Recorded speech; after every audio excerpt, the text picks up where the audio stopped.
신명기 27장입니다. 4절에서 8절까지. 모세는 이제 하나님 앞에 갈 때가 다 됐고 요단강을 건너지 못합니다. 가나안 땅에 들어가지 못합니다. 지금 신명기의 말씀은 40년 동안 가르쳤던 말씀을 총정리하는 겁니다.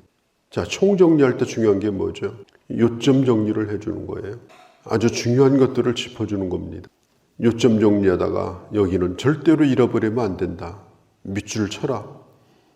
밑줄 치게 만듭니다. 이건 따로 모아서 외워두어라. 또 외워두게 만듭니다. 이 신명기를 기록하는 모세 심정은 지금 그런 심정으로 이 말씀을 백성들에게 지금 가르쳐주고 있는 것입니다. 이스라엘 백성들이 이제 요단을 건너서 가나안 땅에 들어가게 될 때 제일 먼저 해야 될 일이 뭐냐?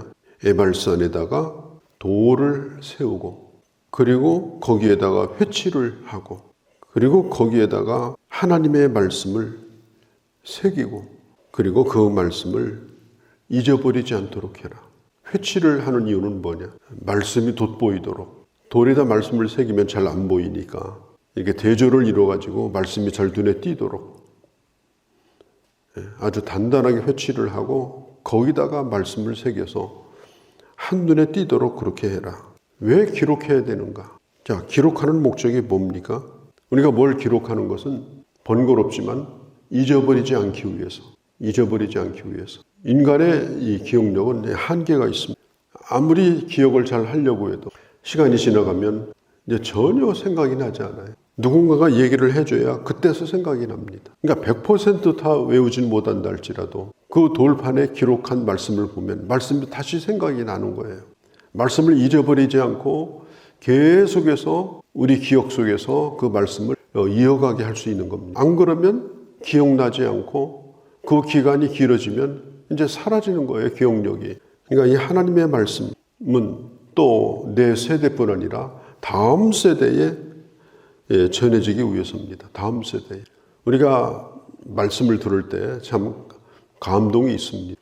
저도 그렇습니다. 말씀을 준비하기 위해서 묵상할 때 큰 감동을 느낄 때가 참 많습니다. 그런데 어떤 때는요, 이제 말씀을 많이 보는 편이니까 그 감동이 다음 말씀으로 이어져서 이렇게 지나가면 그 전에 건 그냥 사라져버려요. 그냥 바람이 한번 휙 부은 것처럼 흔적이 없이 사라져요. 그때 당시는 굉장히 큰 감동이었는데 이게 표시를 안 해둔지 안 해주든지 기록을 안 하든지 이렇게 하면은 야, 정말 이 말씀 너무 좋다. 내가 꼭 기억하고 살아야 되겠다. 그리고 기록해 놓은 것은 남아요. 근데 기록해 놓지 않은 것은 아무리 큰 감동이 와도 이게 금세 사라지게 됩니다. 잃어버리지 않도록 기록하는 것이 중요합니다. 그러니까 그걸 뭐 그냥 그대로 녹음하듯이 적어라 그런 건 그냥 중요한 것은 꼭 표시를 해 두는 거예요. 표시를 해서 잊어버리지 않도록. 이걸 새기지 않으면요, 잃어버려요. 그리고 그 말씀이 다시 떠오르지 않으면 그걸로 끝나요. 이제는 내 기억에서 떠나간 거예요. 그러니까 감동만 받으려고 하지 말고 또 순간순간 야, 이게 좋다 이렇게만 하지 말고 그걸 새기려고 애를 쓰셔야 됩니다. 자, 이 모세의 마지막 설교입니다. 이 신명기는. 모세는 자기 자신이 얼마 안 있으면 이 세상 떠나갈 걸 잘 알고 있습니다. 또 백성들도 모세로부터 말씀을 들을 그런 기회도 사라집니다. 모세가 없는 때에도 모세는 없어도 모세가 전해준 말씀은 남아야 될 거 아닙니까? 전해준 말씀은 남아있어야 돼요. 사람은 사라져도. 그러나 말씀이 사라지면 안 되는 거예요. 또 우리 부모님들도 마찬가지예요. 부모가 영원히 자식 곁에 있는 게 아니잖아요. 자녀에게 하나님의 말씀을 남겨준 것보다는 수많은 잔소리, 세속적인 언어들 이런 것만 머릿속에 심어줬다면 그 부모가 자식을 낳아서 도대체 뭔 일을 한 겁니까? 단순히 생물학적으로 혈통이 이어간다고 그게 의미 있는 일입니까? 하나님의 말씀이 또 대를 이어서 흘러가지 않으면 죄송합니다만은 대가 끊긴 겁니다. 말씀이 기억되지 않는 생물학적인 그런 대라고 하는 것은 무슨 의미가 있어요? 그러니까 정말 중요한 겁니다. 정말. 우리가 이 세상에 살면서 어떻게 하든지 내 자녀에게 하나님의 말씀을 그 골수에 새기도록 해줘야 되는 거예요. 일마다 때마다 말씀이 생각나도록. 그래서 이 부모는 항상 말씀이 충만해야 됩니다. 그래서 직접적이건 간접적이건 그 자녀가 주의 말씀을 떠나지 않도록 그 일을 부모는 한순간도 도와서는 안 되는 거예요. 오늘 우리가 살고 있는 시대가 이제 미디어가 많이 발달을 해가지고 손안에 성경이 있어요. 기억할 필요가 없어요. 누르면 나와요. 언제든지 말씀을 들을 수도 있고 볼 수도 있고. 그래 홍수가 난 것 같아요. 홍수가. 또 집안에도 성경이 몇 권씩은 쌓여 있습니다. 그냥 안 먹고 두는 오래된 빵처럼 그냥 곰팡이가 펑펑 퍼져가지고 여기저기 성경이 뒹굴어 다니는 거예요. 하나님의 말씀을 내가 먹고 그리고 그 말씀과 씨름하고 내 손때가 묻고 내 눈물이 얼룩져 있는 그런 하나님의 말씀인 성경이 있는가, 나에게 있는가. 이게 너무 흔하기 때문에 이게 귀하다는 생각을 못하지 않는가, 그런 생각도 해봅니다. 사람도 바뀌고 시대도 바뀌고 정권도 바뀌고 또 시대의 문화도 바뀌고 다 바뀝니다. 그러나 들은 바 하나님의 말씀은 절대로 변하지 않습니다. 그 말씀은 언제나 그 심령에 남아있으면 그 말씀이 그 사람을 주장합니다. 그러니까 말씀을 가장 쉽게 접하는 방법은 말씀을 듣는 거죠. 그보다 좀 나은 것은 말씀을 눈으로 보는 거죠. 눈으로 보는 것보다 더 나은 것은 오래 기억하기 위해서 말씀을 새기는 거예요. 그 말씀을 새기는 작업을 위해서 우리가 할 수 있는 것이 한 두 가지가 돼요. 내가 실제로 적용해야 그 말씀이 잊어버려지지 않습니다. 지식의 차원이 아니라 그 말씀을 가지고 내가 실습을 해야만이 그가 가지고 있는 말씀이 그 사람에게 영적인 능력이 되고 영적인 실력이 되는 것입니다. 누가 와서도 내 안에 있는 말씀을 지울 수가 없어요. 내 안에 있는 말씀을 누가 와서 뺏어가지 못해요. 그 말씀이 내 안에 역사하기 때문에. 그 말씀이 내 삶에 하나의 이 프레임, 틀이 되어 있기 때문에 그걸 누가 흔들지를 못해요. 아주 단단하게 만들어져 있기 때문에. 그래서 신앙생활이 아주 튼튼한 거예요. 신앙생활이 하나님의 말씀에서 벗어나지 아니하고 아주 단단하게, 아주 바르게 갈 수가 있는 것입니다. 자, 성경은 증보판이 없어요. 세월이 지나니까 좀 뭐가 빠진 것 같다. 그래서 증보판이 없고요. 또 성경은 개정판도 없어요. 이거 아무래도 이건 좀 틀린 것 같다. 성경은 그렇지 않습니다. 오직 하나의 성경이고 그리고 증보 개정이 없고요. 이루어지고 있는 것만 있어요. 하나님의 말씀은 끊임없이 이루어지는 거예요. 그래서 우리는 개인적으로도 그 말씀이 내 안에 이루어지기 때문에 점검을 해야 돼요. 내 안에 말씀이 어떻게 이루어지는가? 어떻게 말씀이 내 안에 들어와서 이게 작용을 하고 역사하는가? 나는 어떻게 지금 변화되고 있는가? 그러니까 전도서 12장 11절에 보면 우리가 유명한 말씀이 있죠. 지혜자의 말씀은 찌르는 칼과 같고 스승의 말씀은 잘 박힌 목과 같다고 그랬어요. 정말 하나님의 말씀은 찌르는 칼과 같은 말씀이에요. 하나님의 말씀은 정말 내 안에 잘 박힌 못과 같습니다. 안 뽑아집니다. 그 말씀이 나를 아주 튼튼하게 지탱해 주게 하는 거예요. 큰 이런 못과 같이 심지와 같이 나를 받쳐주는 겁니다. 우리가 새 달력을 받으면 제일 무엇부터 기록합니까? 그게 그 사람의 참모습이에요. 달력을 받았을 때. 또 한 달이 시작될 때 무엇부터 기록합니까? 갯돈 받을 거예요? 내 생일? 자녀들 생일? 그런 것밖에 없다고 하면요. 왜? 안 잊어버리려고 그렇게 할 거 아니겠습니까? 잊어버리지 않으려고. 빨간 것으로 표시해 놓고.